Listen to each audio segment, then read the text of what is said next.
অ হস্যই দীর্ঘই ক খ গ ঘ।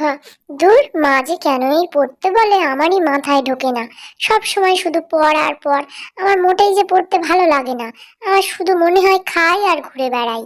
এটা হলো কেজলু। কেজলু বারান্দায় বসে বসে পড়ছে। এমন সময় তাদের ঘরের উঠোনে এলো এক ব্যাপারী। ফ্রেঞ্চ ফ্রাই বিক্রি আছে, কে নেবে ফ্রেঞ্চ ফ্রাই? তাড়াতাড়ি চলে এসো। একটার দাম 10 টাকা, আর দুটো নিলে দাম পড়বে 15 টাকা, 5 টাকা ছাড়। কে নেবে? তাড়াতাড়ি চলে এসো, নতুন স্বাদের ফ্রেঞ্চ ফ্রাই। ও বাবা, আমি এ কি দেখছি? এ তো দেখছি ফ্রেঞ্চ ফ্রাই বিক্রি করছে। আমার কতদিনের ইচ্ছা একটু ফ্রেঞ্চ ফ্রাই খাওয়ার। দাঁড়া তো, মাকে ডেকে দেখি আমার একটু ফ্রেঞ্চ ফ্রাই কিনে দেয় কিনা। ও আম্মু, আম্মু, এখানে একটু এসো তো, আমি ফ্রেঞ্চ ফ্রাই খাবো।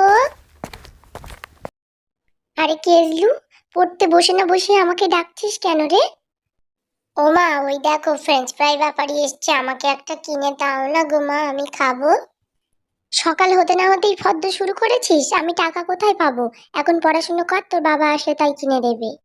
ও মা, বাবা যারে আসবে তারে ফ্রেঞ্চ ফ্রাই ব্যাপারী বাড়ি চলে যাবে।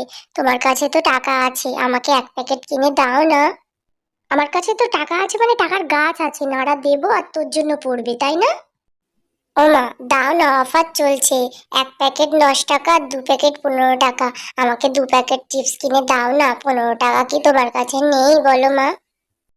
আচ্ছা, ফ্রেঞ্চ ফ্রাই তো আলু ভাজার মতো। আমি নয় ঘরে তোকে ভেজে দিচ্ছি, তুই ইচ্ছা খুশি বেশি করে খাস। ও মা, তোমার হাতের আলু ভাজা তো সব সময় খাই। তুমি আমাকে দাও না 2 প্যাকেট ফ্রেঞ্চ ফ্রাই কিনে, প্লিজ মা দাও, ওরকম করো না আমার সোনা মা। আচ্ছা আচ্ছা, ঠিক আছে, এত করে বলছিস যখন, যা আমি কিনে দিচ্ছি, গিয়ে নিয়ে আয়। ও ফ্রেঞ্চ ফ্রাই ব্যাপারী দিদি, তোমার ওই ফ্রেঞ্চ ফ্রাইয়ের প্যাকেটের দাম কত গো?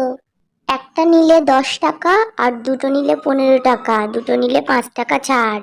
না, দুটো নেওয়ার দরকার নেই, আমার কাছে অত বেশি টাকা নেই। আমার ছেলে যাচ্ছে, তুমি ওকে এক প্যাকেট দাও, আমি 10 টাকা দিয়ে দিচ্ছি। আচ্ছা আচ্ছা খোকা, এসো, আমি তোমাকে দিচ্ছি 1 প্যাকেট। কেজলু এক প্যাকেট ফ্রেঞ্চ ফ্রাই নিয়ে তাড়াতাড়ি চলে এলো বেঞ্চের উপর। ফ্রেঞ্চ ফ্রাইটা তাড়াতাড়ি খাওয়া শেষ কর। কেজলু বাবা, আমার খাওয়া হয়ে গেছে, এবার তুমি একটু পড়তে বসো। আমি ঘরে যাই, কাজ কাম করে নেই। আচ্ছা ঠিক আছে মা, তুমি ঘরে গিয়ে কাজ করো, আমি তাহলে একটু মন দিয়ে পড়াশোনা করে নেই। যাও, তুমি ঘরে যাও। দূর, মা যে কেন সব সময় পড়তে বলে, আমার পড়তেই ভালোই লাগে না। সব সময় শুধু পড়া আর পড়া। এই পড়াশোনাটা যে আমি কবে পার করব তা কে জানে। খানিকক্ষণ বাদে কেজলু একটু পড়ায় মন দিচ্ছিল, ঠিক সেই সময়ই তার বাড়ির সামনে দিয়ে ঘন্টা নাড়াতে নাড়াতে আসে। কুলফি মালাই কোল, যার যেটা প্রয়োজন, যদি চাও খেতে এসো ছুটে ছুটে। আইসক্রিম কে নেবে? কুলফি মালাই কোল। বাহ, কি সুন্দর আইসক্রিম বিক্রি করছে। এই গরমের দিনে তো খেতেই হবে। দাঁড়া, আম্মুকে ডাকি। আম্মু, আম্মু, কোথায় গেলে? চলে এসো এক্ষুনি তুমি। আমি আইসক্রিম খাবো, এক্ষুনি এসো, আইসক্রিম কিনে দেবে আমাকে। কি রে কেজলু, তুই আবার আমাকে ডাকলি কেন? তোর যে এখন পড়ার কথা, কেন ডাকছিস আমাকে? ডাকছি কেন সেটা শোনার আগেই তো আমাকে এক গাদা বকা শুনিয়ে দিলে। আমার তো মুড অফ হয়ে গেছে, আমি আর কিচ্ছু বলবো না, যাও। একটু ভালো করে কথাও বলো না আমার সঙ্গে। ওরে বাবা, তোর আবার মুড অফ হয় বুঝি কেজলু? আচ্ছা শোনা বাবা, বলো তোমার কি হয়েছে, তুমি আমাকে ডাকছিলে কেন? হ্যাঁ, এইবারে ঠিক আছে আম্মু। আম্মু, ওই দেখো আইসক্রিম ব্যাপারী এসছে, আমাকে একটা কিনে দাও না আম্মু, এই গরমের দিনে আইসক্রিম খেতে খুব ইচ্ছা করে। আবার তুই বায়না শুরু করেছিস? আমি তোকে বলেছি না যে আর কিছু কিনে দিতে পারবো না, মন দিয়ে পড়াশুনো কর, কিচ্ছু কিনে দেয়া হবে না। দাও না আম্মু, কিনে আমাকে একটা আইসক্রিম কিনে দাও না, একটা আইসক্রিমই তো খেতে চেয়েছি।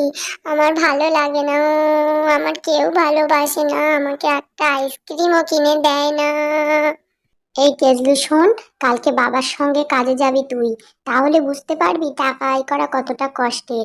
ঘরে বসে বসে শুধু বায়না ধরিস, মা এটা খাবো ওটা খাবো, তখন বুঝতে পারবি কেমন টাকা খরচ করতে লাগে। আমাকে তুমি কাজ করতে বলছো, আমি কি বা চেয়েছি? একটা আইসক্রিমই তো খেতে চেয়েছি, তার জন্য তুমি আমার টাকার খোঁটা দিচ্ছ মা। আমি থাকবো না এই বাড়িতে, চলে যাবো এই বাড়ি থেকে।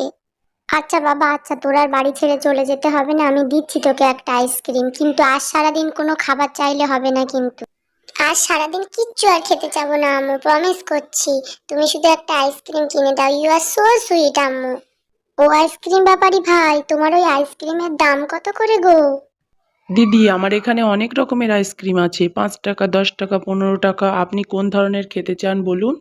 আচ্ছা আচ্ছা, আমার ছেলেকে একটা 5 টাকা দামের আইসক্রিম দিন। এসো খোকা, আইসক্রিম নিয়ে যাও। কেজলু আইসক্রিম ব্যাপারীর কাছ থেকে একটা কুলফি আইসক্রিম কিনে নিল আর খুব খুশি হয়ে বেঞ্চের ওপর বসে খেতে লাগলো। কুলফি, মালাই কোল, যার যেটা প্রয়োজন, যদি চাও খেতে এসো ছুটে ছুটে, কুলফি মালাই কোল। বাবা কেজলু, আর কিন্তু কিছু খাবো বললে হবে না, অভাবের সংসারে শুধু শুধু আমি কিনে দিতে পারবো না কিছু। আচ্ছা মা, যাদের অনেক টাকা থাকে তারা বুঝি যত ইচ্ছা তত খাবার খেতে পারে, তাদের কোনো প্রবলেম হয় না খাবার কিনতে? তারা তো বড় লোক, তাদের কোনো প্রবলেম হয় না খাবার কিনতে। আচ্ছা মা, আমরা কি কোনোদিন বড় লোক হতে পারবো না? আমরা সারা জীবন কি গরিবই রয়ে যাব? ওদের মতো কি ইচ্ছা খুশি খাবার কিনতে আমরা পারবো না মা? হ্যাঁ সোনা, আল্লাহ চাইলে সব আশা তোমার পূরণ করবে। তার জন্য তো তোমার বেশি বেশি করে আল্লাহকে ডাকতে হবে আর ভালো করে পড়াশোনা করতে হবে। আচ্ছা বাবা, তুমি এখন আইসক্রিম খাও, আমি ঘরে গিয়ে রান্নাটা সেরে নিই, কেমন? কেজলু আইসক্রিম খাওয়ার পরে বেঁচে যাওয়া ফ্রেঞ্চ ফ্রাইয়ের প্যাকেটটা নিয়ে বসেছিল খাবে বলে। তখনই তার হঠাৎ করে লক্ষ্য পড়ে তাদের উঠানে একটা ছোট্ট গাছ থেকে হঠাৎ করে একটা বড় গাছে পরিণত হয়, আর তাতে ঝুলছে বড় বড় সব প্যাকেট খাবার। আমি কি দেখছি? এত বড় গাছ কি করে হলো, আর এতে সব প্যাকেট খাবার? ও আম্মু, আম্মু শিগগিরই এখানে এসো, দেখবে এসো। এ কি খোকা, এ কি হলো? আমি তো এক্ষুনি দেখে গেলাম কিচ্ছু নেই এখানে। এত বড় গাছ কি করে হলো রে খোকা? মনে হয় আল্লাহ তোর মনের ইচ্ছা পূরণ করেছে। দেখ, সব পছন্দের তোর খাবারগুলো ঝুলছে। আমার সোনা বাবা, তোর আর মনে কোনো কষ্ট নেই। তুমি ঠিক বলেছিলে আম্মু, আল্লাহর কাছে মন থেকে কিচ্ছু চাইলে আল্লাহ তা ফেরায় না।